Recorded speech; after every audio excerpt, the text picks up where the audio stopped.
नमस्कार, आप देख रहे हैं खबर विस्तार और मैं हूं आपके साथ अनुष्का। देखिए, पहली बात तो मैं सैनिक स्कूल रीवा को बधाई देना चाहता हूं कि उन्होंने जो 3rd edition of all India Sainik school national games का आयोजन किया। उसके लिए क्या क्या जरूरत होती है हमें सबको पता है कि कोई भी कार्यक्रम आयोजन करने के लिए नेशनल लेवल पे कितनी कड़ी मेहनत करनी पड़ती है। तो मैं सभी को, प्रिंसिपल को, जितने शिक्षकगण हैं और कैडेट्स को, सभी को बधाई देता हूँ। दूसरी बात, जितने भी सैनिक स्कूल्स यहाँ पर पार्टिसिपेट किए हैं, मुझे पता चला कि 500 से ज्यादा कैडेट्स पार्टिसिपेट किए हैं। उनमें से 200 से ज्यादा गर्ल स्टूडेंट्स थी और उनका परफॉर्मेंस बहुत ही अच्छा था। उन सभी को मैं बधाई देना चाहता हूँ। जो लोग जीते हैं उनको ऑब्वियसली स्पेशल बधाई, बट मैं मानता हूँ कि स्पोर्ट्स में participation is more important than winning and losing. They are important, but you can win today, you can lose today, and you can turn the tables around next time around. More important ये है कि भागीदारी करना, और वही सबसे बड़ी जीत है मेरे ख्याल से इन खेलों की। और इतने भी स्टूडेंट्स यहाँ पर आज आए हैं, ये यही मंत्र लेके जाएंगे कि हम कर सकते हैं जो कुछ हम करना चाहें, भले ही ना जीते हों। और हार में भी एक जीत होती है। तो अगर आप नहीं जीते हैं, जितने स्टूडेंट्स पार्टिसिपेट किए थे, उनको अपना दिल छोटा नहीं करना चाहिए कि अगली बार जब वो आए तो और भी परिश्रम करके आए और मेहनत करके आए, और आई एम श्योर वो अगली बार जीतेंगे और मेडल लेके जाएंगे। आपकी और थल सेना प्रमुख की यादें इस स्कूल से जुड़ी हुई हैं, क्या साझा करेंगे? जी, हम लोग यहाँ बहुत पहले पढ़ाई किए थे, करीब 40 साल से ज्यादा, ऑलमोस्ट 45 साल हो गए हम यहाँ से निकले हुए यहाँ से। तो यादें अभी भी है कि यही स्कूल था, यही प्रांगण था, यही डिसिप्लिन था।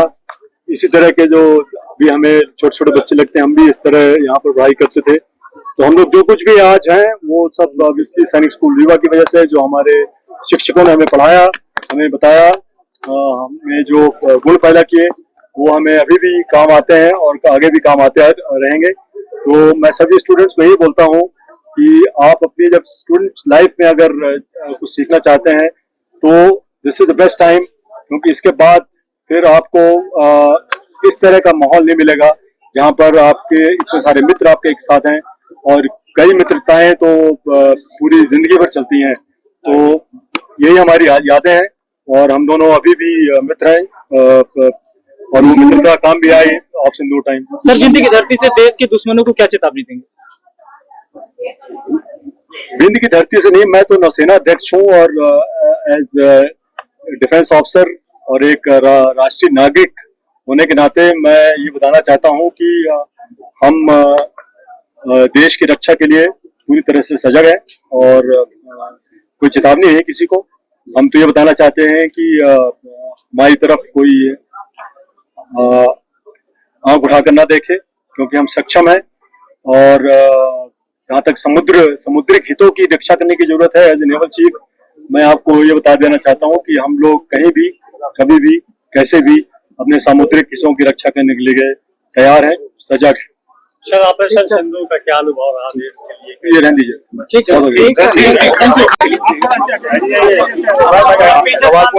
सर, विंध्य की माटी से देश को क्या संदेश देना चाहेंगे? क्या विंध्य की धरती से देश को क्या संदेश देना चाहेंगे?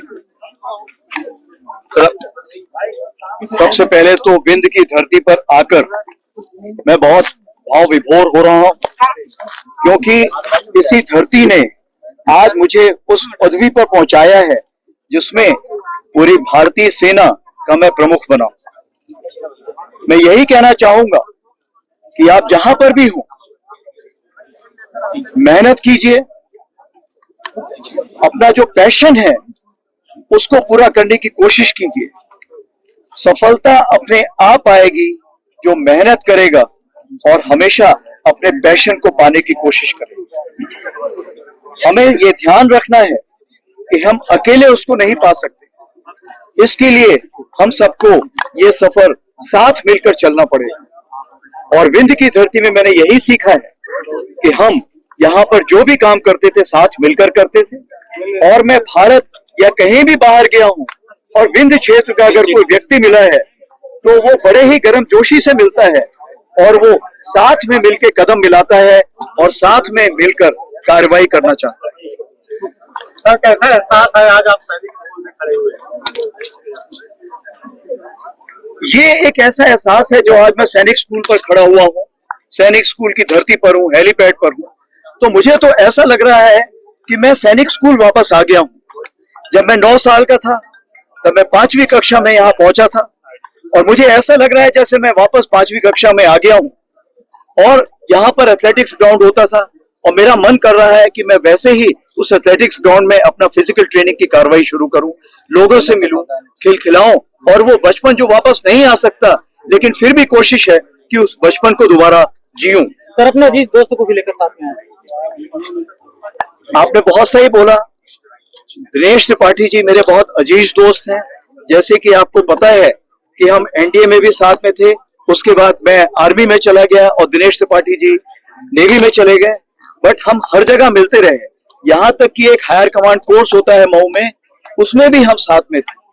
तो मैं यही बताना चाहूंगा कि आज की तारीख पे अगर ऑपरेशन सिंदूर की सफलता को आप देखें तो वो इसलिए क्योंकि नेवी मेरे अजीज दोस्त कमांड कर रहे थे और एयरफोर्स भी मेरे अजीज दोस्त जो मेरे कोर्समेट हैं, जिनको हम air chief marshal AP Singh बोलते हैं, वो कमांड कर रहे थे।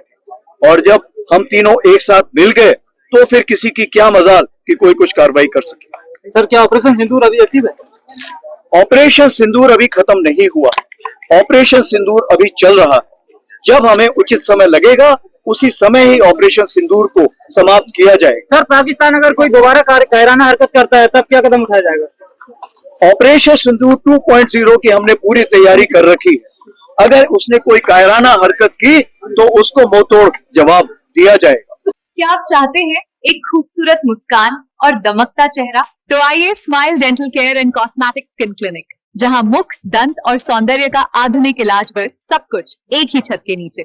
यहाँ विशेषज्ञ डॉक्टर सुनील सिंह और doctor Shrimati Pushpalata Singh root canal, fix दांत, इम्प्लांट, ब्लीचिंग, डेंटल विनियर, साथ ही हेयर ट्रांसप्लांट। तो आइए श्री भारत कॉम्प्लेक्स, प्रथम तल, हॉस्पिटल चौक, रीवा, और कॉल करें 9827288262। डिजिटल ई पंजीयन सेवा केंद्र, डिजिटल रजिस्ट्री, बांड पत्र, सह स्वामित्व, दान पत्र, स्टैंप एवं सभी बैंकों का बंधक व लोन से संबंधी सभी कार्य किया जाता है।